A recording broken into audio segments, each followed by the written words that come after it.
Hi friends, welcome to my channel. AP రాష్ట్ర వ్యాప్తంగా ఉన్నటువంటి పింఛన్దారులందరికీ కూడా భారీ షాకు. జనవరి నెలలో రాబోయే పింఛన్లు అయితే కొంతమందికి ఇస్తున్నారు, మరి కొంతమందికి అయితే ఇవ్వటం లేదు. వారందరికీ కూడా జనవరి నుంచి పింఛన్లు అయితే రాదు.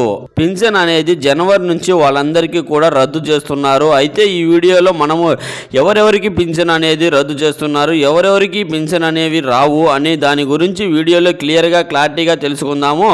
కొంతమందికి అయితే 2 పింఛన్లు కూడా ఇస్తున్నారు. జనవరి నెలలో ఒక్కొక్కరికి 2 పింఛన్లు అయితే ఇస్తున్నారు. అయితే వీడియోలో మనము ఈ 2 పింఛన్లు ఒకేసారి ఇస్తున్నారా, జనవరి నెలలో అసలు పింఛన్ అనేది ఎవరికి ఇవ్వటం లేదు అనే దాని గురించి క్లారిటీగా తెలుసుకుందాం. ఈ వీడియోను ఎక్కడా కూడా స్కిప్ చేయకుండా చివరి వరకు చూడండి. వీడియో నచ్చితే మీ ఫ్రెండ్స్ అండ్ ఫ్యామిలీ మెంబర్స్ కూడా షేర్ చేయండి, వాళ్ళకి ఇన్ఫర్మేషన్ ఇవ్వచ్చు. అలాగే మన ఛానల్లో ఎవరైనా కొత్తగా చూస్తున్నట్టు సబ్స్క్రైబ్ చేసుకుని పక్కనే ఉన్న బెల్ ఐకాన్ మీద క్లిక్ చేయండి. దీనివల్ల రాష్ట్ర ప్రభుత్వం నుంచి కేంద్ర ప్రభుత్వం నుంచి వచ్చే కొత్త పథకాల గురించి నోటిఫికేషన్ ద్వారా మీకు తెలుస్తుంది. అలాగే ఒక చిన్న లైక్ చేయండి. చాలా కష్టపడి వీడియో చేస్తాం కదా, మీరు చేసే ఒక చిన్న లైక్ వల్ల చాలా ఎంకరేజ్గా ఉండి కొత్త అప్డేట్లు కూడా చెప్పగలుగుతామండి. ఇంకా వివరాల్లోకి వెళ్తే ఏపీ రాష్ట్ర వ్యాప్తంగా ఉన్నటువంటి పింఛన్దారులందరికీ కూడా మన సీఎం చంద్రబాబు నాయుడు గారు భారీ షాకును అయితే తెలియపారండి. ఆల్రెడీ నేను దీని గురించి ఒక వీడియోలో నేను తెలియజేయడం అయితే జరిగిందండి, క్లారిటీగా చెప్పడం అయితే జరిగింది. అందుకే ఈ వీడియోలో క్లారిటీగా తెలుసుకొని మరి మీకోసం అయితే అప్డేట్ తీసుకువచ్చానండి. జనవరి నెలలో 4 లక్షల మందికి పింఛన్ అనేది ఇవ్వటం లేదు.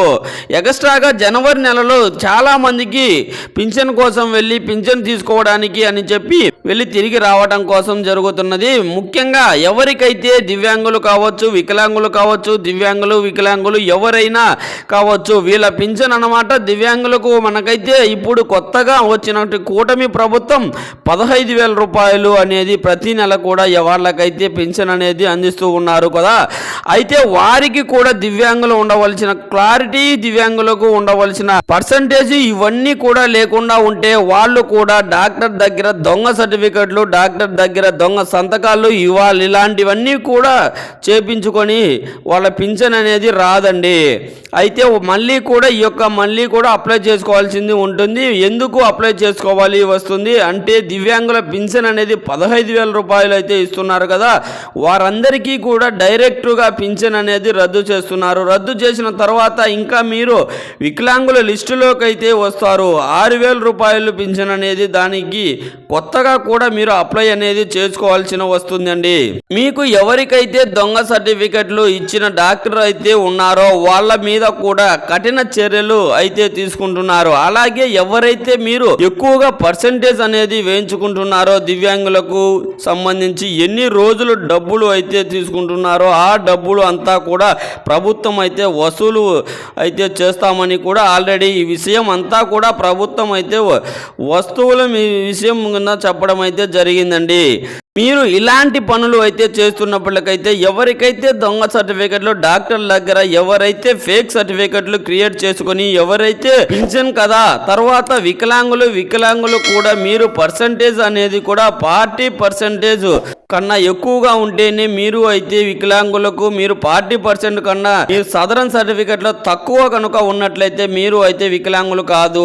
ఇన్ని రోజులుగా తీసుకున్న మీరు డబ్బులు అంతా కూడా ప్రభుత్వం అయితే వసూలు చేస్తానని చెప్తుంది. అలాగే మీరు ఇచ్చిన డాక్టర్పై కూడా కఠిన చర్యలు తీసుకుంటామని చెబుతున్నారండి. అయితే మీకు ఈ యొక్క పింఛన్ రద్దు చేసిన తర్వాత మళ్ళీ కూడా మీరు అసలు అప్లై చేసుకోవడానికి ఉండదు. ఎందుకంటే మీరు 40 కంటే ఎక్కువ వేయించుకుంటున్నారు కదా, కాబట్టి అలాంటప్పుడు మీకు ఉండదు. అదేవిధంగా నిజంగా మీరు 40% కన్నా ఎక్కువ ఉంటే మాత్రం ఒకవేళ ప్రభుత్వం మిమ్మల్ని చూసుకోకుండా రద్దు చేసిన సరే తర్వాత మీరు రియల్గా మీ యొక్క పింఛన్ డాక్టర్ దగ్గరికి వెళ్ళి మంచిగా సర్టిఫికెట్ అనేది ఏ ఇబ్బంది లేకుండా మళ్ళీ మాన్యువల్గా చేయించుకోకుండా సర్టిఫికెట్ తెచ్చుకుంటున్నట్లయితే మీరు కూడా మళ్ళీ అప్లై చేసుకున్నా కూడా ఇస్తారండి. అదేవిధంగా మీరు తక్కువగా ఉన్నా సరే ఎక్కువ వేయించుకొని వస్తే మాత్రం మీకు ఎంత చేసినా కూడా మీకు ఈ యొక్క పింఛన్ అనేది రాదు. ఏదైనా మాట వికలాంగుల గురించి, దివ్యాంగుల గురించి, ఇద్దరు గురించి క్లారిటీగా అయితే ఇచ్చాను కదా. అయితే ప్రతి ఒక్కరు కూడా జాగ్రత్తగా ఉండండి. ప్రతి ఒక్కరు కూడా ఏ ప్రాబ్లం ఉంటేనే ఈ ప్రాబ్లం ఉంటేనే అయితే అప్లై చేసుకోండి. ప్రతి నెల కూడా డబ్బులు అనేది తీసుకోండి. ఎవరికైతే అర్హత ఉంటే మాత్రం ఎట్టి పరిస్థితుల్లోనూ కూడా ఈ ప్రభుత్వం అయితే ఎలాంటి వాళ్ళకైనా సరే బాధ పెట్టదు. ఈ యొక్క డబ్బులు మీకు వచ్చే విధంగానే చేస్తామని చెబుతుందండి మన ప్రభుత్వం. అలాగే ముఖ్యంగా భర్త చనిపోయిన వాళ్ళు, అలాగే ఒంటరి మహిళలు, వీళ్ళ గురించి కూడా ప్రభుత్వం అయితే చెప్తుంది. చాలామంది భర్త చనిపోయినా సరే వాళ్ళ మళ్ళీ పెళ్లి చేసుకోవడం వల్ల, ఇలా చేయడం వల్ల వాళ్ళకు కూడా చాలామంది పింఛన్ అనేది తీసుకుంటున్నారు. భర్త చనిపోయినా మళ్ళీ కూడా పెళ్లి చేసుకొని మళ్ళీ కూడా పింఛన్ అనేది తీసుకుంటున్నారు అని చెప్పేసి వాళ్ళ మీద కూడా ప్రభుత్వానికైతే కంప్లైంట్స్ అయితే వెళ్ళాయండి. అటు ఎందుకని చెప్పి ఎవరికైనా భర్త చనిపోయి ఉంటారో అలాంటి వాళ్ళు ఇలాంటి కనుక ఉన్నట్లయితే, ఇలా కూడా మళ్ళీ కూడా పెళ్ళైతే చేసుకొని ఉంటున్నట్లయితే మీరైతే ప్రభుత్వానికి వచ్చేసి ఈ యొక్క పింఛన్ అనేది క్యాన్సిల్ అయ్యి చేయించుకోండి.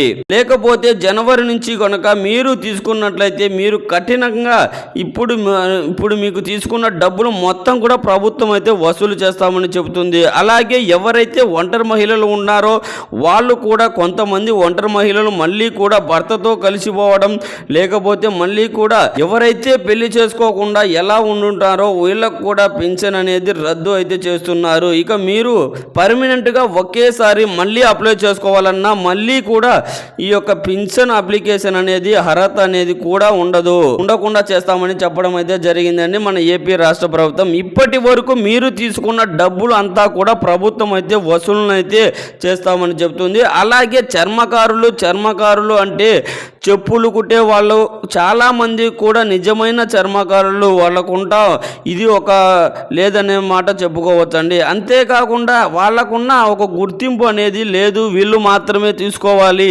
చెప్పేసి చాలామంది మేము చర్మకారులము అని చెప్పేసి పింఛన్ అనేది అప్లై చేసుకుంటున్నారు. వాళ్ళకు కూడా ఒక గుర్తింపు అనేది ఇచ్చి వాళ్ళకైతే ఎవరైతే నిజాయితీగా చేసేవాళ్ళు, ఎవరైతే ఫేక్ అనేది వాళ్ళల్లో కూడా వేరు వేయడం వలన అయితే జరుగుతుంది. వాళ్ళకు కూడా చర్మకారులకు కూడా పింఛన్ అనేది రద్దు చేస్తామని చెప్పేసి ప్రభుత్వం అయితే చెబుతుంది. ఇంకా తర్వాత వచ్చేసి 2 పింఛన్లు ఒకేసారి ఇస్తున్నారని చెప్పేసి చూసుకున్నట్లయితే అక్టోబర్ నెలలో ఎవరికైతే భర్త చనిపోయి ఉంటారో, వితంతువులు ఉంటారో కదా, వారికైతే పదే మండల ఆఫీసుల చుట్టూ, సచివాలయాల చుట్టూ తిరగకుండా మీ యొక్క భర్త చనిపోయిన వెంటనే కూడా మీరు యొక్క సర్టిఫికెట్ అనేది, మీ భర్త చనిపోయిన డెత్ సర్టిఫికెట్ ఉంటుంది కదా, ఆ యొక్క డెత్ సర్టిఫికెట్ తీసుకువెళ్ళి చాలామంది అక్టోబర్ నెలలో ఎవరికైతే సచివాలయానికి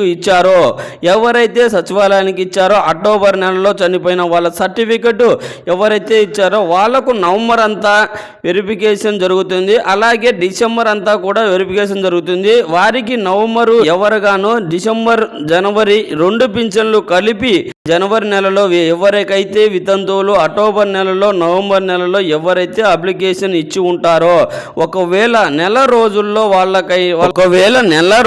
వాళ్ళ పైన ఒక చిన్న వెరిఫికేషన్ అనేది జరుగుతుంది. ఆ వెరిఫికేషన్ పూర్తయిన వెంటనే వెరిఫికేషన్ ఎలా జనవరి నెలలో ఈ యొక్క 2 పింఛన్లు అనేది జనవరి నెలలో కొత్తగా వాళ్ళకైతే ఇస్తున్నారు. మరి కొత్త పింఛన్లు వాళ్ళకు ఎప్పటి నుంచి కొత్తగా అప్లై చేసుకునే వాళ్ళకు అని చూసుకున్నట్లయితే ఈ యొక్క జనవరి నెలలో జన్మభూమి కార్యక్రమం అయితే జరుగుతుంది. ఈ కార్యక్రమం రోజున కొత్త పింఛన్లకు అయితే అప్లై చేసుకోవచ్చు, కొత్త రేషన్ కార్డులు కూడా అప్లై చేసుకోవచ్చు అని మనకి ప్రభుత్వం అయితే తెలియజేస్తుంది. అప్డేట్ వచ్చిందండి, వెంటనే ఈ వీడియో రూపంలో తెలియజేస్తాను. ఈ వీడియో పట్ల ఎలాంటి డౌట్స్ ఉన్నా కామెంట్ రూపంలో కామెంట్ చేయండి, రిప్లై ఇస్తానండి.